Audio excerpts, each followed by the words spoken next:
Estou achando isso muito pequenininho aqui, não consigo. Talvez fosse melhor trocar.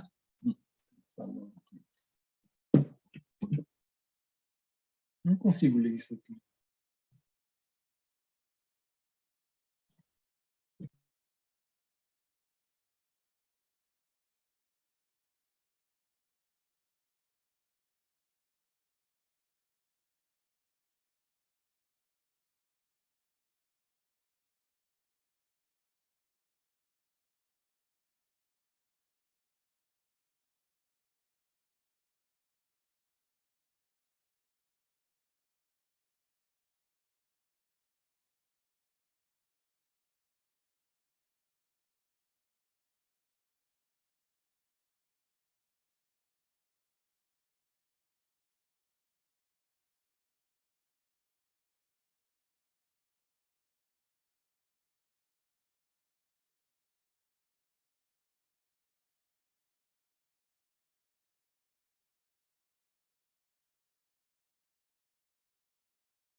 Good afternoon. Today's Partners Talks event will be recorded and sent to those who registered within 2 to 3 days. During today's event, you are encouraged to participate by sharing your comments in the chat box or in the comments if you are watching us on Facebook Live. If you have questions for our panelists, please submit your questions in the chat box or in the Q&A feature or in the comments on Facebook. We will do our best to answer as many questions as possible during our time today. As this event is a webinar, you can hear us, but we cannot hear you. All participants are muted. Thank you very much. Now, please welcome our moderator for today's panel discussion, Ukiah Bush. Over to you, Ukiah. Great, thanks so much, Will. I'm really pleased to be able to moderate this session today and participate in this event with really some fantastic grassroots leaders from the Partners Network who've been active in environment and climate programs, some of them for decades. We have the great privilege of having Barbara dos Santos, a researcher and doctoral candidate at American University, where I did my own master's, so always happy to have another American Eagle on the panel. Thanks, Barbara. We have Angelique Awad. She's an environmental and water management engineering student. She works with the Climate Reality Project and is the president of the student chapter Partners Campus Panama.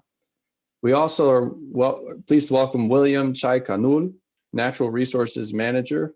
He collaborates as a project assistant at BACAB AC, and he collaborates in topics such as indigenous science, and is also a member of the Partners of the Americas Yucatan chapter in Mexico. Finally, we have Joaquin Mora, who has been an environmental activist since 1976 and brings a wealth of knowledge and experience to this topic. Thank you all so much for joining us today and for everything that you've done in your experience and will do in your careers to address climate change and other environmental issues in Latin America and the Caribbean. Let's start with you, Barbara, if you would. In your time, and we'll just jump right in your time at American University, and from your experience approaching climate policy from an academic research perspective, what are some of the challenges that you are seeing? How is the scientific and academic community approaching this issue, and what more should it be doing? And if you would lead us off with just a little bit about yourself as you jump into that. Yeah, sure.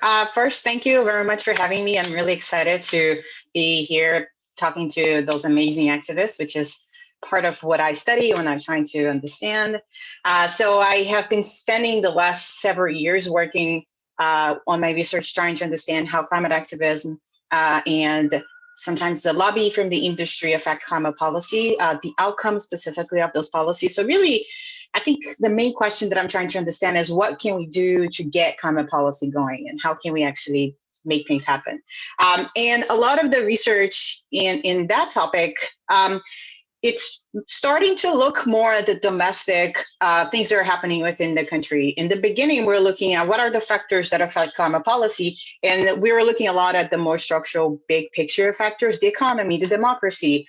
But now we started looking, maybe there's something within each country that actually makes a difference. So now, currently, we're looking a lot at interest groups and activism.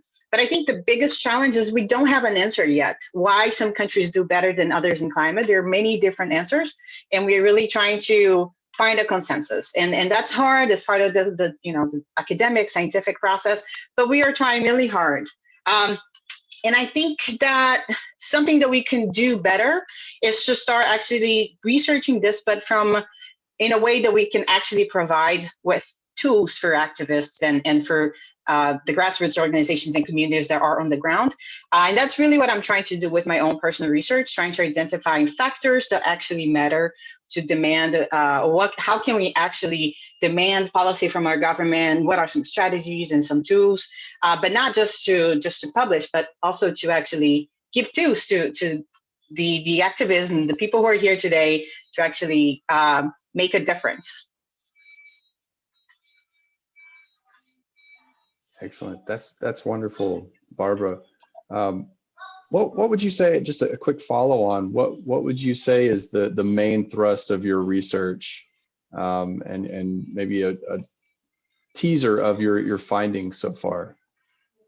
Yeah, I think that a lot of things that I am finding that actually matter for climate activists and to get some results is to have a strong coalition. So activist groups should work together.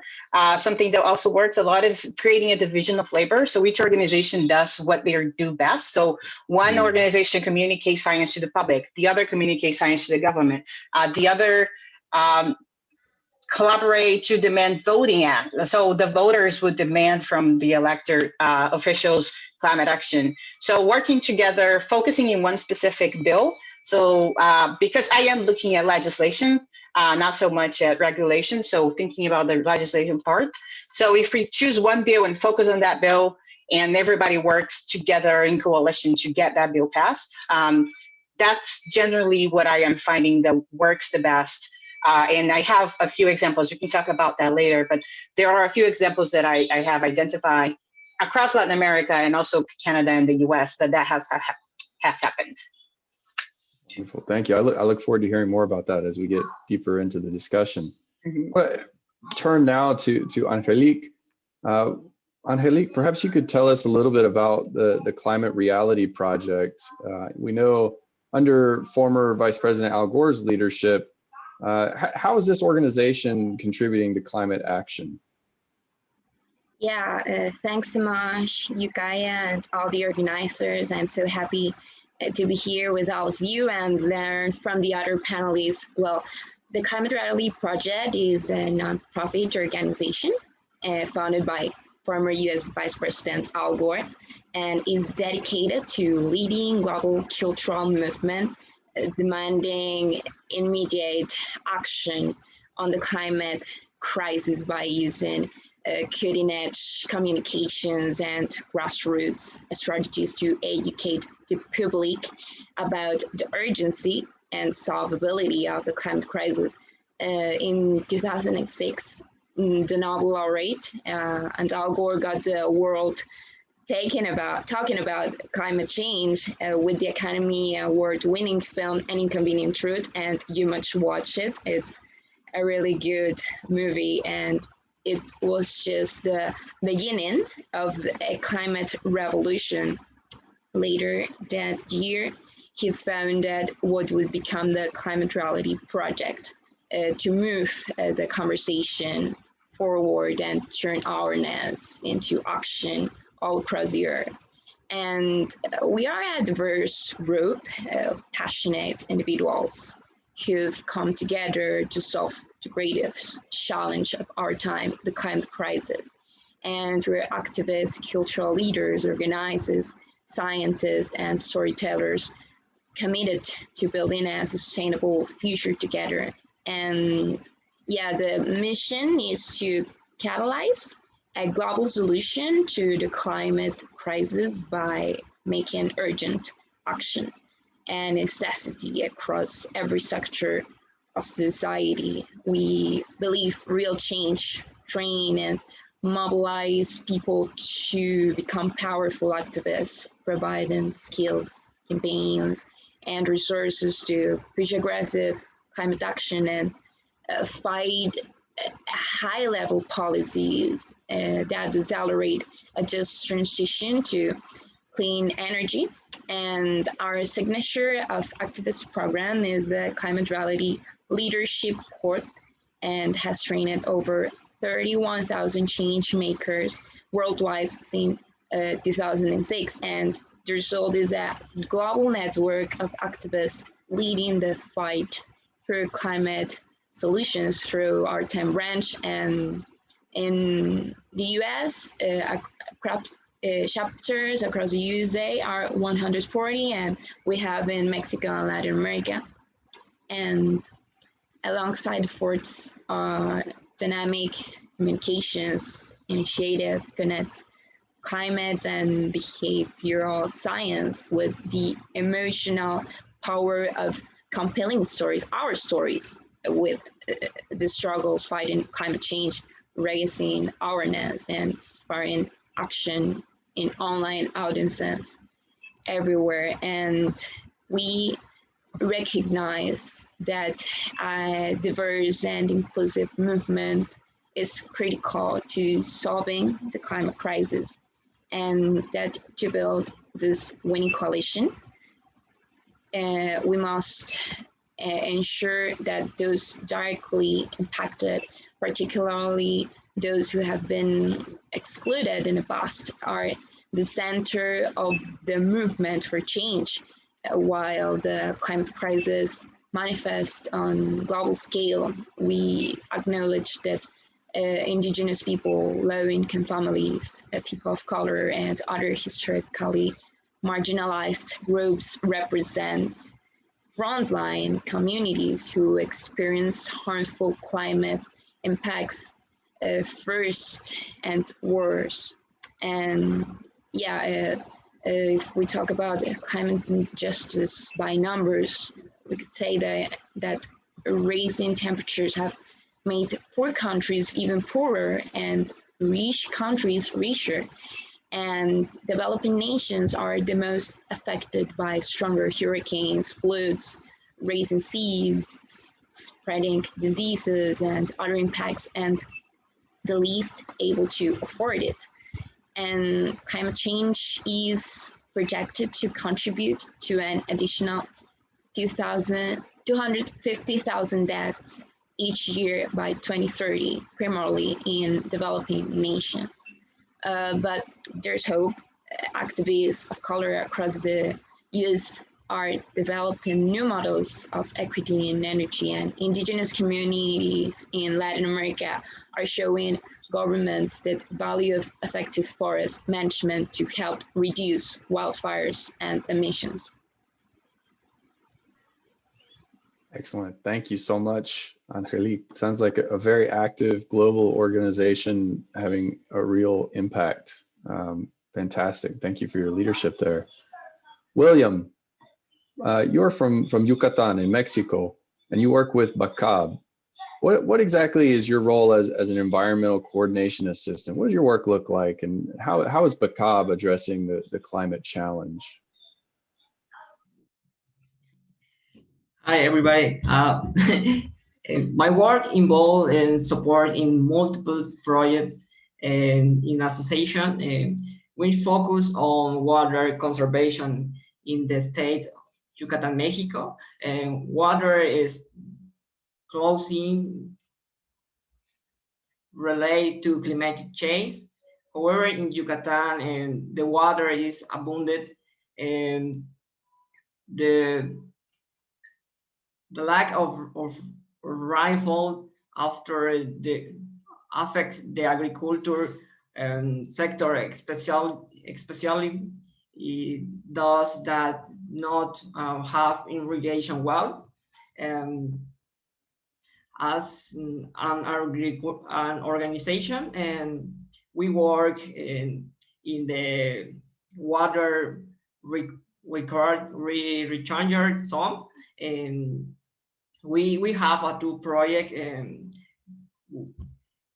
variants of beach and variants of water is the working in communities and peoples in community to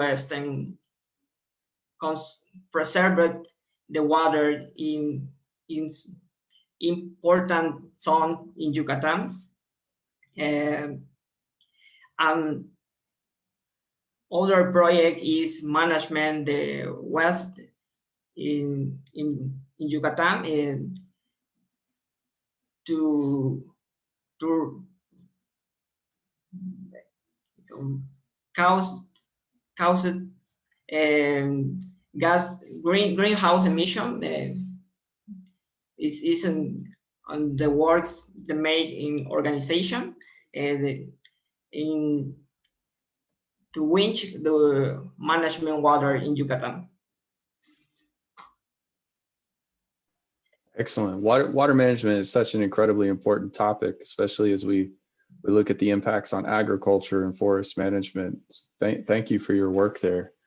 I'll pose a few questions to the committee as a whole, and feel free to address any of them. And to the audience, as Will mentioned, feel free to suggest questions in the chat. And as we have time, we will put some of those questions to the panel and hear their take.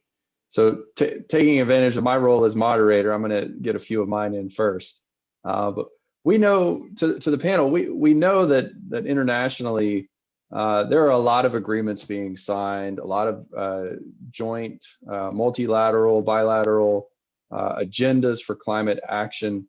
What role do you see civil society playing in that agenda as it develops on the world stage? I'll turn that perhaps first to you, Barbara.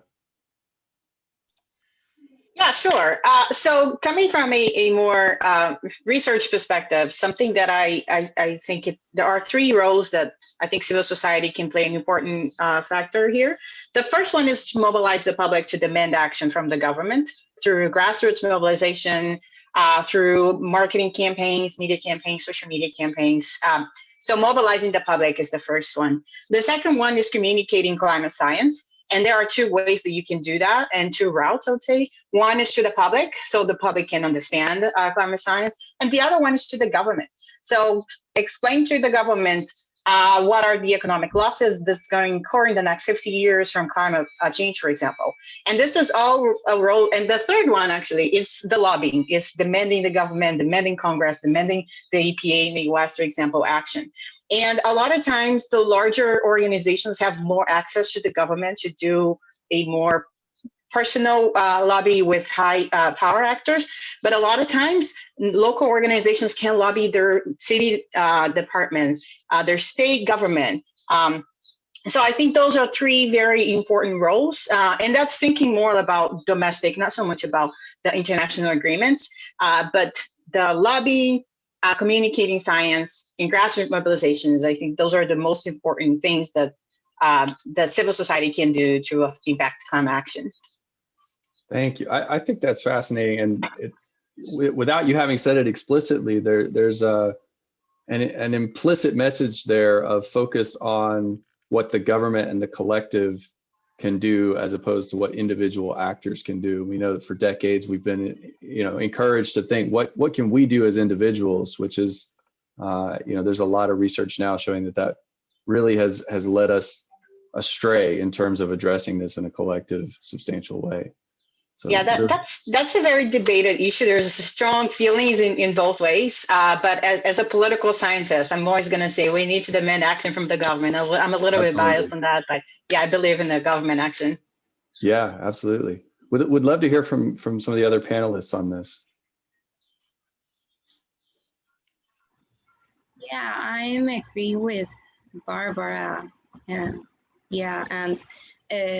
non-governmental organizations play an increasingly important role in the formation and implementation of the environmental policies and institutions. The growing involvement of non-state actors in environmental governance is welcome for. Civil society helps governments reach more effective and democratic agreements by providing information and legitimacy. Weak international agreements are often the result of of lack of information, but of lack of political will.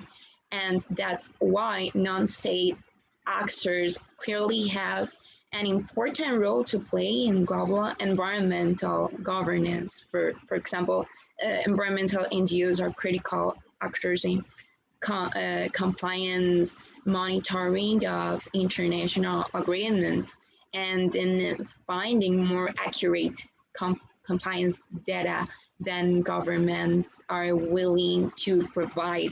And much room exists, however, for greater civil society involvement in this important area of governance. Excellent. Would any other panelists like to comment on that? William, Joachim? All right, well, let's expand a little bit on what you touched on, Barbara, around, what are the ways that domestic groups can organize and advocate for environmental policy in their home countries? What are some examples of that being done successfully? Yeah, particularly, I really like the example of the energy transition law in Mexico that happened in 2015. This is a bill that was introduced in the Congress. It was written by the coalition of NGOs and introduced in Congress from a congresswoman who was a supporter of the bill. So they basically, civil society got together, they had like a big meeting and everybody said, okay, let's talk about energy transition law. And then they create a bill, they introduced in Congress, they lobby government, they lobby specific actors to support the bill. And then at the end, there's an intense, and they also did an intense marketing campaign to get public support on the bill. And there was also a lot of opposition from the steel industry and the cement industry. But at the end, they were able to actually pressure the government and the president actually to an extent that the president ended up supporting the bill, and the bill passed in the very end of 2015. It took a whole year. It was a very long process. But I think it's a great case study to understand how the civil society can get together to actually get laws working. And this law was initially implemented very well. And in the past few years, the new government has taken down some of those instruments. But I really like that example. And I would like to encourage everyone to read a little bit about, because it's a very inspiring story. That is a great story and a wonderful law. And unfortunately, the way changing administrations can roll back much of the progress that's been made by a previous administration. We've certainly seen that in the United States in recent history. I'm realizing that I've committed a terrible error and skipped Joachim in the initial phase. So I apologize for that. But Joachim, perhaps you could tell us, I understand that you have led a number of volunteer projects focused on environment and climate. Maybe you can tell us from your perspective how you see volunteers and volunteer action playing a role in the collective effort to confront climate change. My focus now is mainly directed to 2 points that I consider very important. They are food production, distribution, and so I focus on urban agriculture. And the other point is youth development, that I understand they will be facing challenges very serious in 10 more, 20 years. I will not be here anymore, but they will, you will. And so I work mainly with these 2 issues, urban agriculture and youth development. And it's very difficult to raise support in Brazil for these issues. Very few volunteers. Volunteerism is not a feature of Brazilian culture, and the government, etc. They don't are aware about these issues, not enough, and so I have some difficulty to get support. But anyway, I'd like to show you my 40 years of efforts. And I will put here my address of a page, a web page where I gathered everything about. I'm sorry for my poor English, and I thought we would have to answer that questions you sent us, but no problem. But I think that on my page, you will more easy for everyone to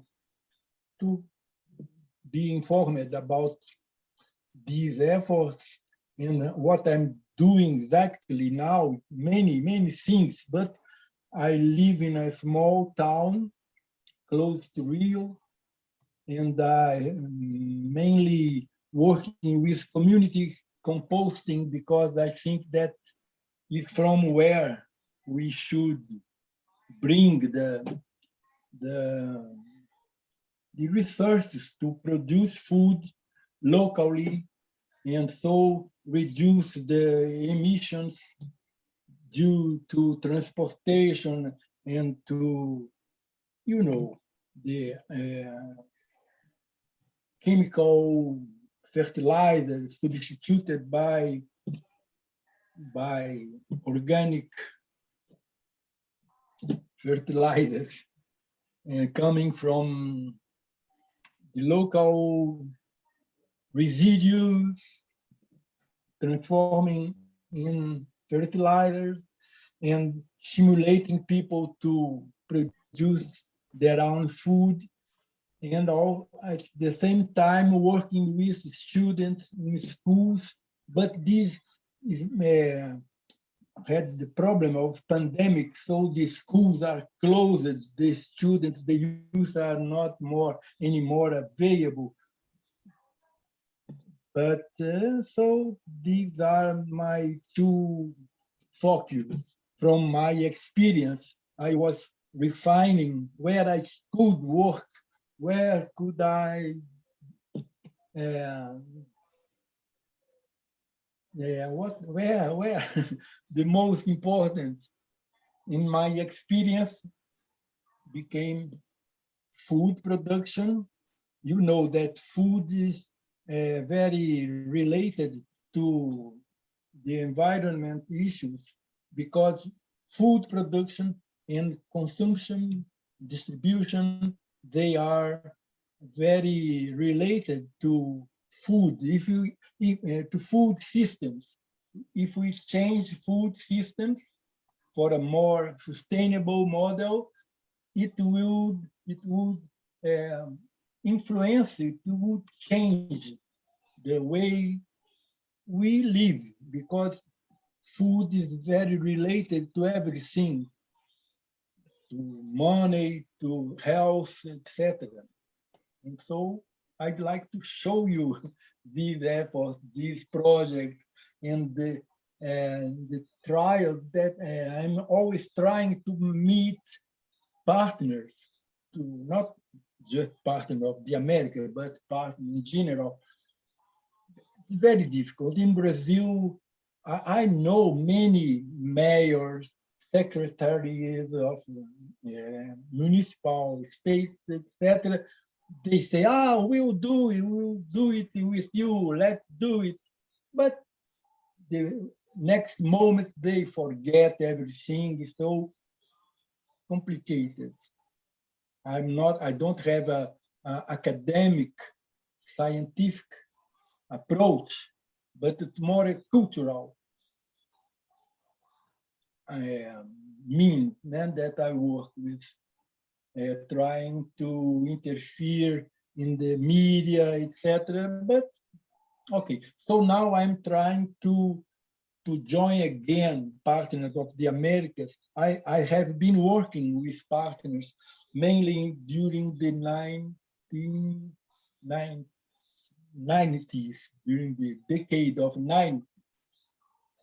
I did many projects, but then I moved from Brasilia, where I lived at that time, to another situation, and I lost contact with partners. But now I am trying to join again to maybe I will be more able to mobilize, support, and connect to other groups, and bring my experience and learn from you what we could do together.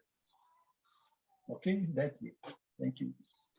Oh, thank you, Joaquin. And again, I'm sorry I missed you in the initial round of questions.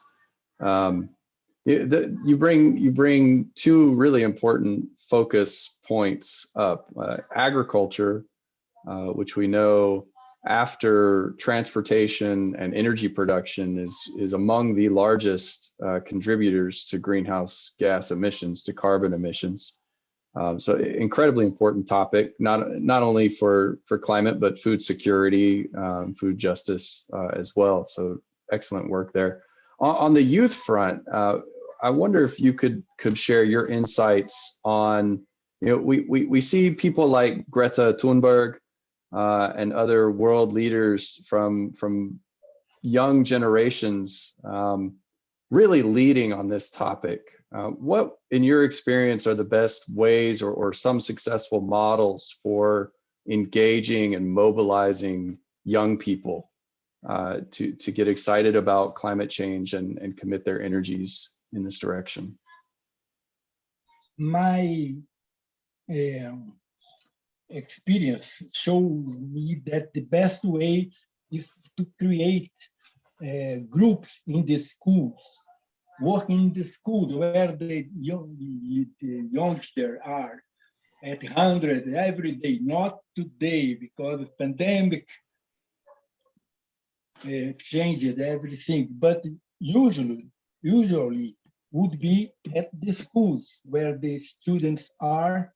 So in the schools that are close to where I live, I organize groups, not to work with every student at the same time, 200, 500 young in the school. I cannot work with everyone, but I can suggest them to join, to organize in groups, to develop programs, projects focusing mainly in the composting of the school residues. Something that very easy to do because the youngsters are there, the food are there, the residues, the space, the teachers. So I was doing this in a consistent way. But in 2020, everything vanished because the students disappeared, okay? But as soon as the pandemic is more controlled, I suppose we will be able to go back there, but not just composting. Composting just a start point. For example, in a school not far away from here, from composting, the students decided, the group, a group of practice, as I call, the group decided to produce a video about what they were doing. So besides composting, they were learning how to project, plan a video. So they learned to prepare the roteiro, I don't know in English, a plan, what we will tape.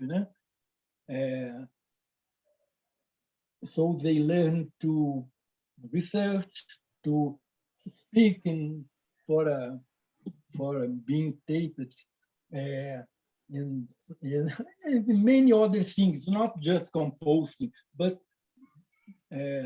project development. Many things that they learn how to do, how to work together, how to imagine a way to produce something. And then pandemic came and everything stopped. But okay, I'd like to show you. I will put here a link in the chat side here, where you will be able to meet the pictures and everything. Okay. Wonderful. Thank you, Joaquin. We have a related question from the audience directed towards you, William. Have you helped other young people become interested and involved in this topic in your local area in Yucatan, Mexico, and how? Would you like to provide some comments on that? Yeah. In my experience, after when I am working in Young in Mexico, principal is the process to environmental education, which and the natural resort is significant. The process.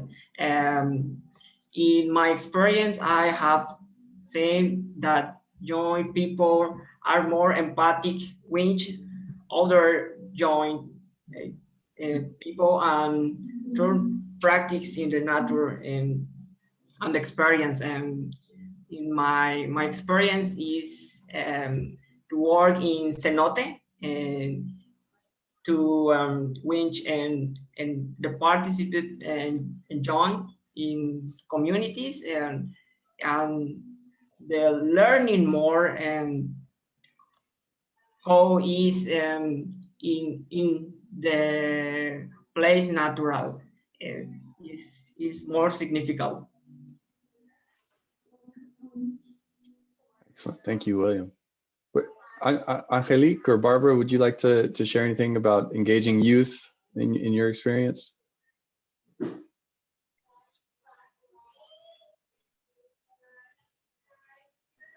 Yeah, well, I think that Greta is so inspiring because show kids to understand world crisis and understand climate change and are doing things to help.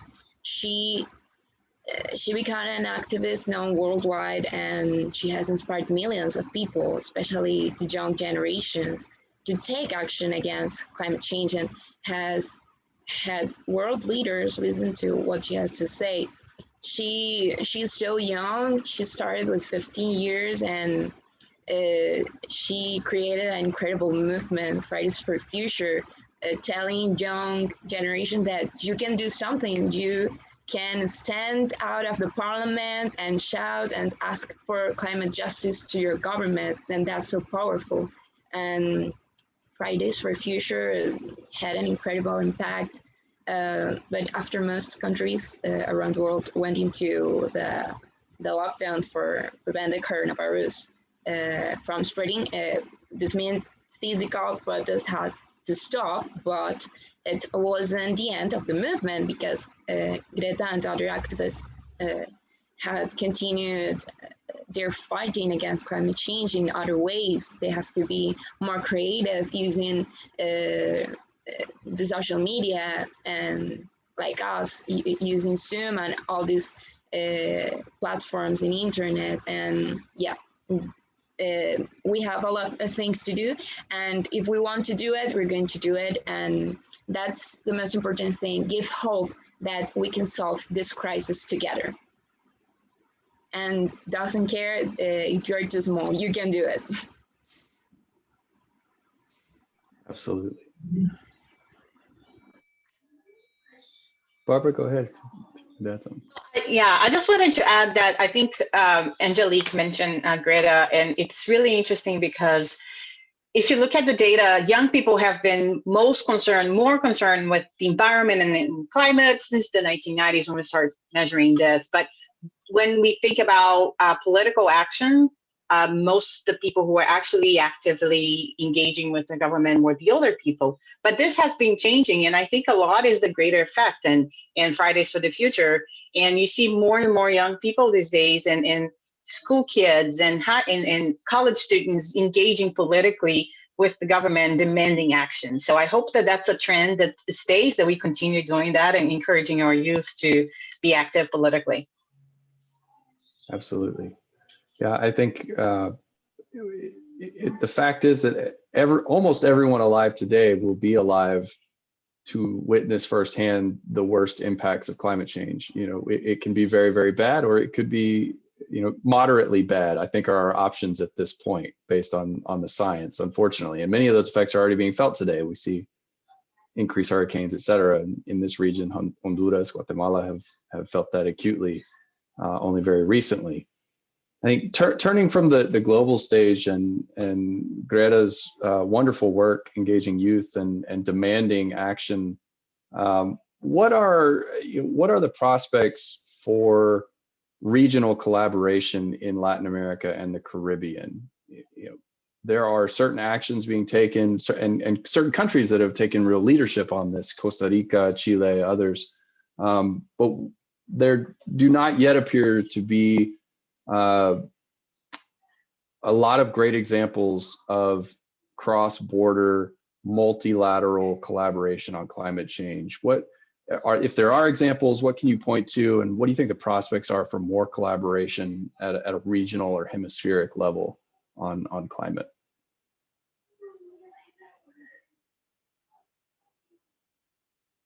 I'll turn that perhaps back to you, Barbara. No one wants to be the first.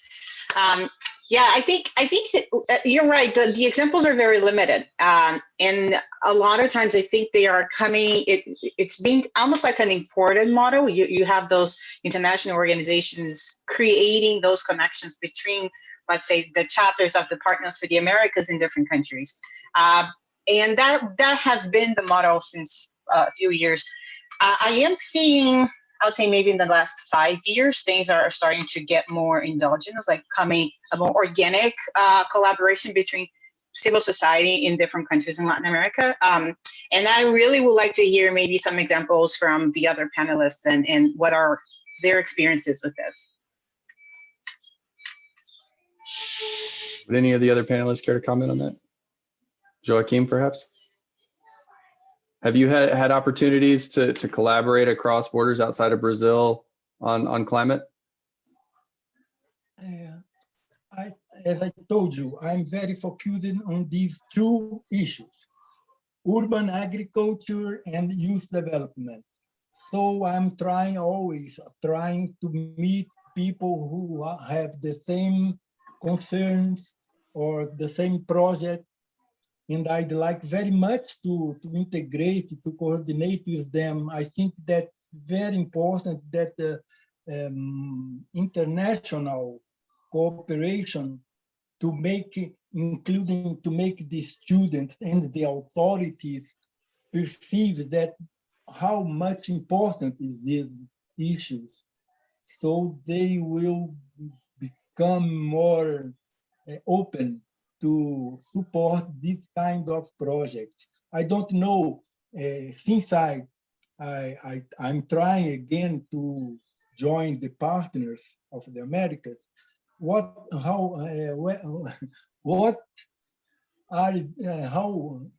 are working with these issues?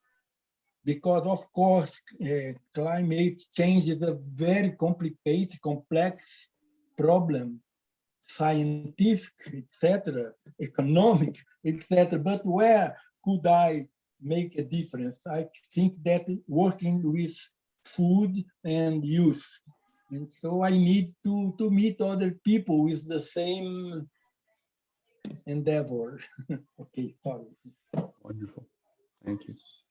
William, would you care to do comment? you know people who, do you know who in Partners of the Americas are developing projects in this direction? Do you? I think we have interest from the international office, I know, to continue seeking opportunities for programs focused on climate. And that this is something that I'm personally passionate about, and I'm doing work to explore on the questions of agriculture and youth, which are intimately related. We have a number of youth programs and a number of agricultural programs, but none that are focused on how climate intersects with those two areas. And I open it to the other panelists. I know you, and I'm sure many in the audience would probably have examples of their own. But we'll take a few more minutes on this, and then I want to take some questions from the audience. So any other comments from the panel?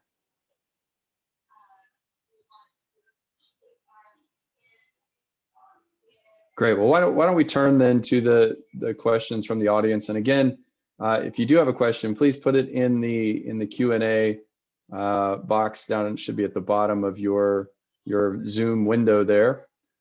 So we have a question from Faisal Hussein. One of my interests that stems from climate change policy is food sovereignty, particularly for people of color and indigenous community. This goes to your point, Joaquim. My question today is, how do y'all strategize for accountability when it comes to summits, such as the upcoming UN Food System Summit? And how would you lead your organizations, communities, to hold local and international research, agreements, and policies away from corporate interests and more towards agroecology approaches, especially for vulnerable communities?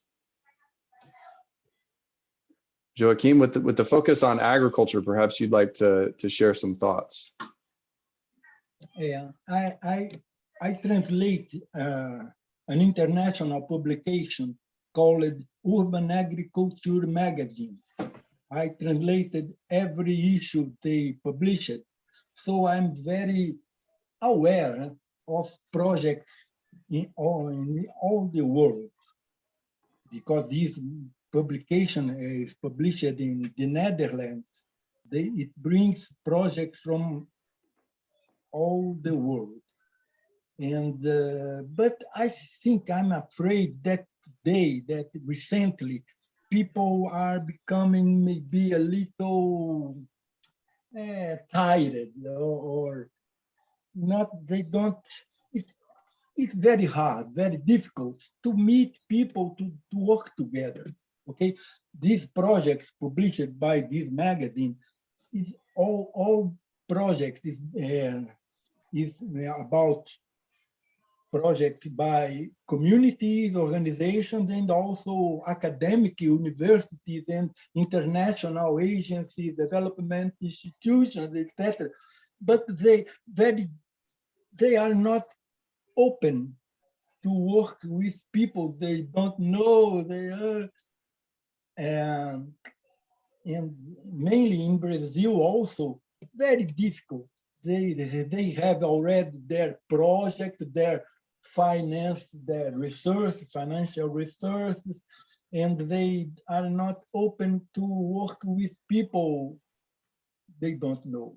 Okay, and difficult to meet point of contact, how to work together. I'd like to work with you. Oh, they are not open for this kind of volunteer, including the agencies, the local municipal agencies, the secretaries, etc. They are not open to work with volunteers. Okay, we try to find some partner to work together. The university, etc. Difficult, and it's indispensable to work, to create networks, to join the volunteers, because without the volunteers, no way. And Partners of the Americas is an organization of volunteers, but even so, okay, I'm always trying as the the Chinese, the Eastern wisdom says persistence is advantageous. So I'm always trying for 40 years now. Let's see what I can get. Thank you.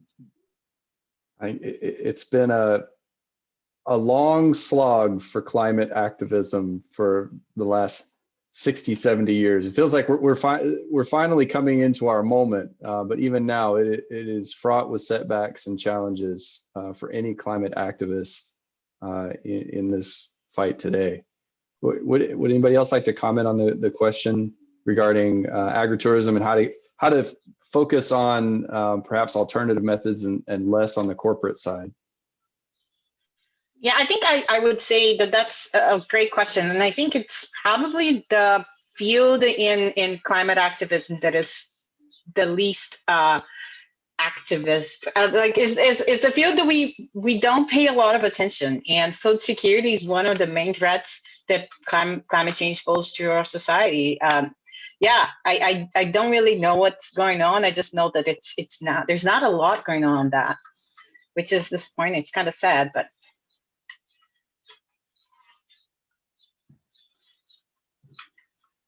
That is sad. Angelique, William, would you care to comment on that? Or I don't want to leave you out, but I don't want to put you on the spot either. Go ahead, William. Yes, I okay. The question is I am working in the on collaborate to research in PhD Yolanda Lopez in the investigation or research and local indicator of the climatic change. I am see that technical support in the lacking to develop innovation in the face to solve problems such as the lack of rain affect the cross in the indigenous communities in Yucatan.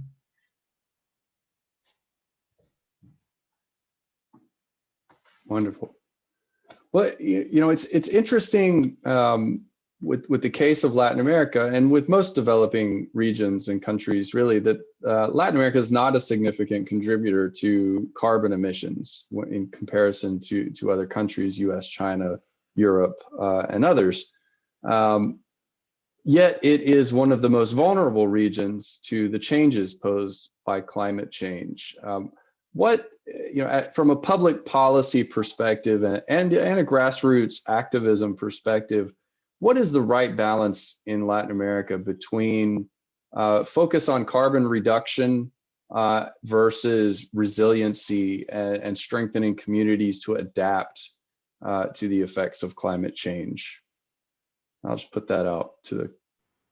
Yeah, well, it's important, this balance, and governments and NGOs and the World Bank are helping countries adapt and increases their capacity to weather climate shocks with projects supporting early warning systems and disaster response and civic awareness, straightened buildings, and post-disaster recovery.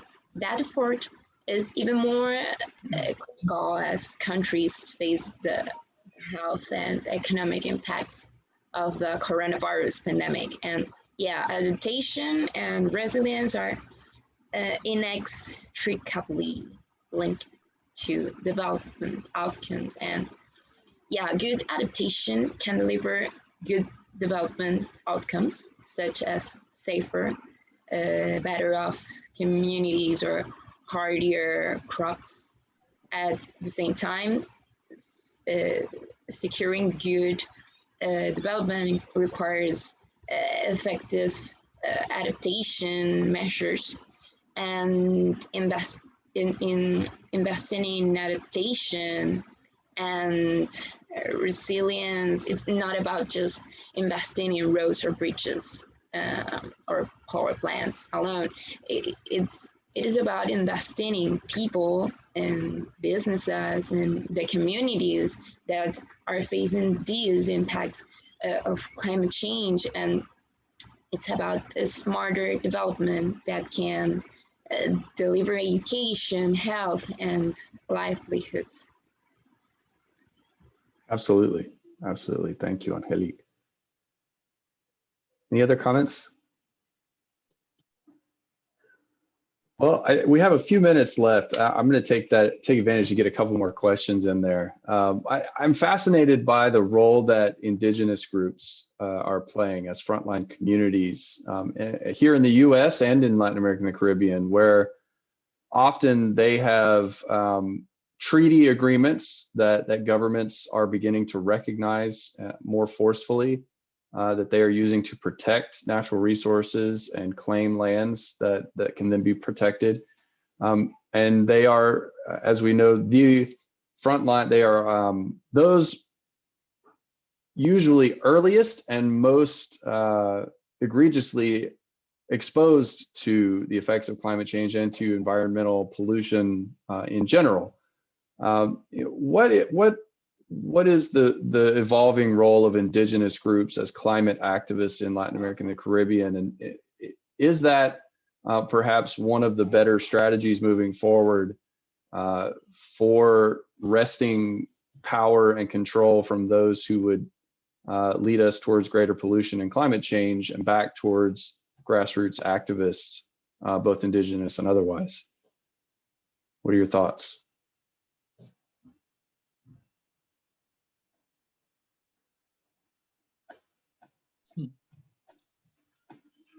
I think I can speak from an academic perspective. So this is the topic that my advisor works on, so I read a lot on that.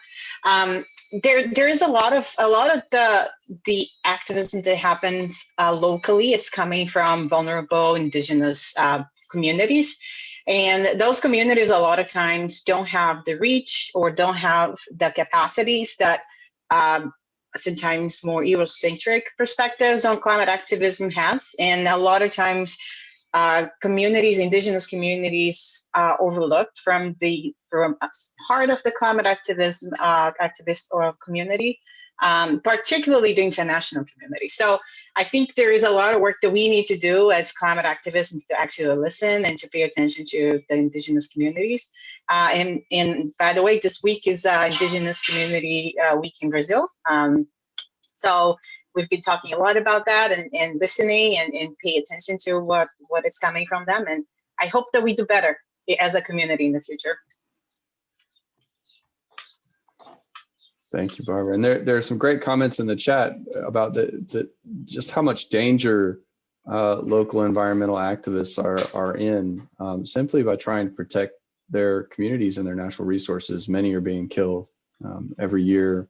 Mexico, Colombia, Brazil, elsewhere. It's very sad. These are very brave activists doing the work that they're doing. So we only have a couple of minutes left, unless I'll open the floor for any final thoughts from the panel. If you'd like to leave us with a few words of wisdom before we close. Angelique, why don't you start us off?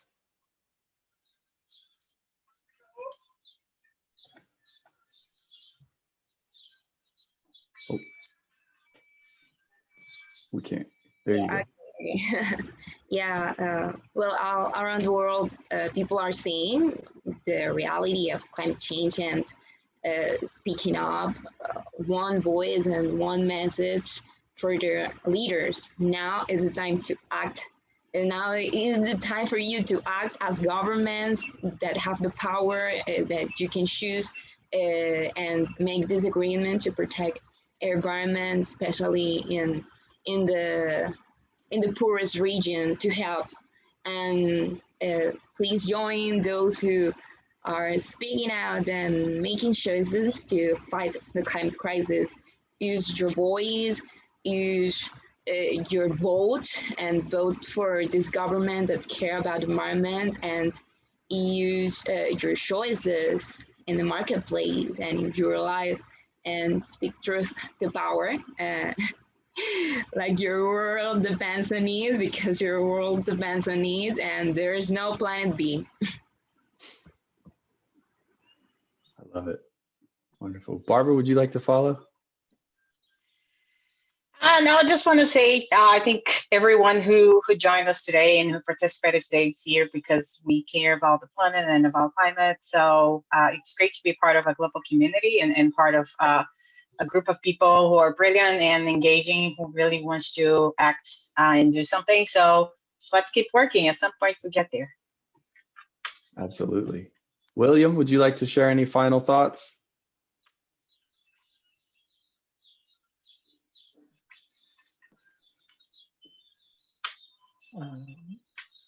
Can I speak? Sure, go ahead, Joaquim. I'd like very much to meet other people really interested in these issues that I spoke about. I'd like to work with you all, okay? And so I put my page there in English. I can write better than I can speak English. Where I live is a small town. Nobody speak English here, so I am very little used to speak English. But I read, I translate, I can write some, but difficult for me to speak, very complicated. But anyway, my page is there. I'd like very much that you visit it.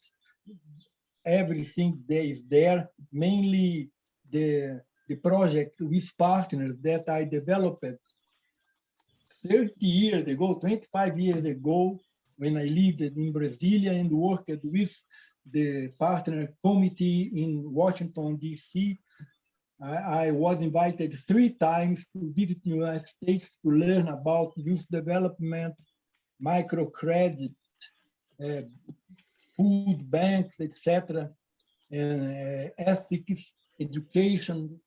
I learned a lot with partners, and I'm always trying to put this knowledge in action. But I need more people to do together. Okay, thank you. Thank you, Joaquim. And we'll share that link in a follow-up email so that everyone can get in touch with you if they have similar interests. And thank you for the collaborative spirit that you bring to this work. I think it's so important. William, would you like to share any final thoughts before we close? Yes, I can say everybody the small action to solution the climate change is important, and the working today or every day and to solution the climatic emergency is the helping on planet to best planet. No, is I say it. I like it. I like and work every day and to make a best planet. And I like sharing in my experience, and my my principal limit is the language. Sorry. No, you're fine. I think you and Joaquim both speak English better than you give yourselves credit for. And it's a challenge to make a presentation like this in a second language. And we're just so grateful that you joined us today and shared your experience and your knowledge with this network and this group. And thank you also, Barbara and Angelique, for your comments and your wonderful work. And thank you to all those who joined today for this excellent discussion. We hope to have many more Partners Talks events in the future, and we invite you to join as we announce those moving forward. With that, we will close, and I just thank you all again. Thank you. Very kind. Thank Thanks you. so much Pleased to to meet you all. and Will and Yukaya